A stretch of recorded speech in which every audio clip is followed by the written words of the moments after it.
My name is Daniel Crossman. Welcome to my TED Talk on how to mispronounce Icelandic terms. Welcome to my presentation on Grímsvötn, a volcano in Iceland. Here's my abstract. You sure can pause and read through it if you like, but we're going to be looking at Iceland, volcanism that's interacting with glaciers, the 2011 eruption, and continuing monitoring efforts. So just as some background, Iceland is in the North Atlantic, right near the Arctic Circle, and it's about 286 kilometers away from Greenland. It's about the same size as Kentucky, and so that kind of gives you an idea what we're looking at here. Just a fun factoid is the life expectancy in Iceland is actually some of the highest in the world. So maybe we all need some more volcanism in our life.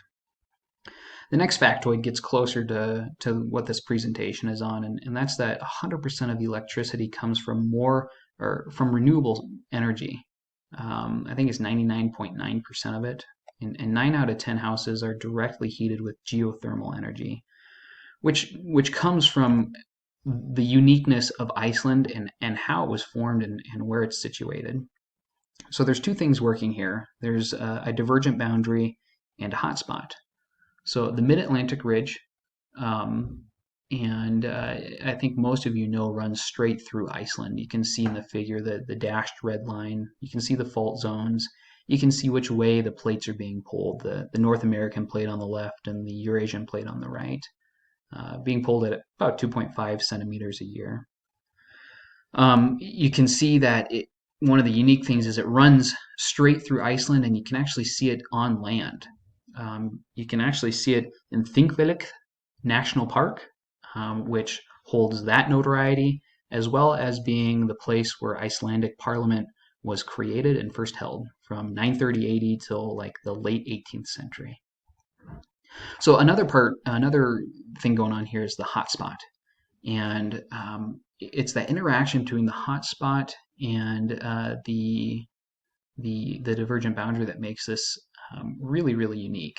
And so unlike Hawaii or Yellowstone, that's where it kind of differs. They've used seismic information to get the size and the shape of the plume. They use a bunch of different factors to determine what type of category this interaction falls into. And it is a classic example of ridge hotspot category, which, as unoriginal as it sounds, Iceland is a great example of that. Now, another thing in play here are glaciers. And there is so much ice on Iceland that if all of it were to melt, it would raise the global sea level by a centimeter. There is a ton of ice in Iceland. And we are most interested in the Vatnajökull Glacier, which is in the southeast portion of the country there. The insert in that figure is to show where volcanism is happening and the complexes and the central vents. That's the largest glacier by mass in Europe. And there's 7 different volcanoes beneath the glacier. One of the systems is the Grímsvötn Laki system, Laki of the famed 1783-84 eruption. And this, I say system because it's more than just a volcano, more than just a vent or a central vent. There's fissures, and it rises to the northeast, capping off at the highest point, which is our volcano. Grímsvötn is one of the most powerful geothermal spots in the entire world. It's a caldera. And you can see that's 35 square kilometers. Most active volcano in Iceland. There was 75 eruptions in the past 1,100 years. One of the things that I found really interesting and unexpected was the caldera can actually produce a range of lavas, anywhere from basaltic all the way up to rhyolitic, whereas the fissures in the system can only produce basaltic lavas. Because of the overlying glacier, its direct scientific observation or traditional routes are kind of hard to do, almost impossible. And so where it lacks in convenience, it makes up for in a pretty cool interaction between glacier and volcano. So if you remember, a caldera kind of looks like a bowl, and when it becomes geothermally active, it melts the overlying ice and turns that into water.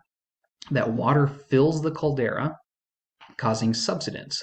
And this is what we see on the surface. It sinks down, makes something called an ice cauldron. And these ice cauldrons can be shallow, they can be super deep with like near vertical walls. They're super interesting. Notice the plane in the picture flying by the plume. So it's with these ice cauldrons that we get something called Jökulhlaups. Jökulhlaups. And Jökull is a glacier in Icelandic, and hlaup is burst. And that's exactly what they are.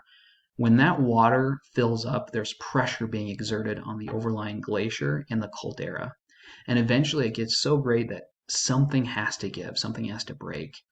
And so when that pressure gets too big, glacier water, that subglacier lake water, is just ejected from wherever the breakage happens. So the Safta cauldrons, I believe northwest of Grímsvötn, they drop by up to 100 meters when the water's ejected. So the length of a football field, the ground is dropping and then being filled back up. A great example of this and the interaction between Grímsvötn and Jökulhlaup is in 1996. It filled up past the point that they usually get to break and for the Jökulhlaups to happen. So much pressure that when it finally did break, I think like 2 kilometers above the glacial tongue, 50,000 CFS, which is huge. 50,000 CFS was ejected out. Briefly, the second largest river in the world. There was so much water coming so fast. All the sediment, all that stuff added 7 square kilometers to Iceland. 100 million tons of volcanic sediment and clays were taken out to the ocean. I mean, after this, the plains were just strewn with gigantic glaciers. It caused 14 million US dollars worth of damage in Iceland. You can see the bridge to the left there. Sparsely populated, so no casualties, thankfully, but very devastating and completely alter the landscape, as well as make some pretty cool ice caves. So the eruption of 2011, Grímsvötn, the latter half of the 20th century was relatively quiet, actually. I think in 1938 it had erupted, but then it quieted down until it became more active in the 90s. We talked about the Jökulhlaup just on the last slide, and then in 2004, I believe it also erupted. So it was kind of waking up, so to say. In the fall of 2010, we had more Jökulhlaups, and then on May 21st, some seismic readings recorded a 3.0 magnitude earthquake, and an hour later, Grímsvötn erupted. And so while it didn't come really as a surprise, that didn't change how powerful it was. In fact, it was the most powerful eruption that Iceland had seen in the past 50 years. Here's a picture of the plume, I think taken from the north. So the eruption plume exploded into the air, maximum height of 20 kilometers. Immediately the northern, or initially the upper part of the plume drifted eastward towards western Norway, Denmark, northern Europe, stuff like that, and southern the lower part of the plume drifted southerly, and it 70 to 100 kilometers south of the volcano. They are experiencing just pitch blackness, total darkness, ash clouds rolling across the road. But it eventually changed directions again. In fact, on May 24th, the Met Office, a volcanic ash advisory center, issued this map to show where the plume had been, and you can see that how much ash was in the air and at what points. So between the 23rd and 25th, down to like 900 flights. President Obama was actually in Ireland during this time, cut his trip short. I'm sure he was not planning on a volcanic eruption for his itinerary. It also caused an intense lightning storm. So at one point, it was 1,000 times more strikes per hour than, oh boy, the Eyjafjallajökull eruption the previous year. Real quick, I wanted to touch um, on this because I thought it was just a cool story.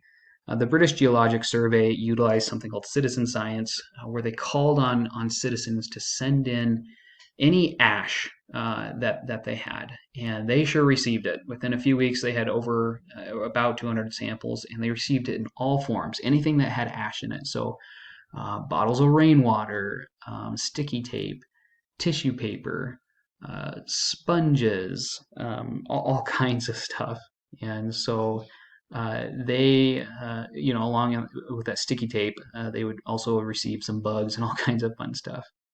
It was mostly basaltic glass, and you can see that here in the concave kind of behavior of the figure on the left.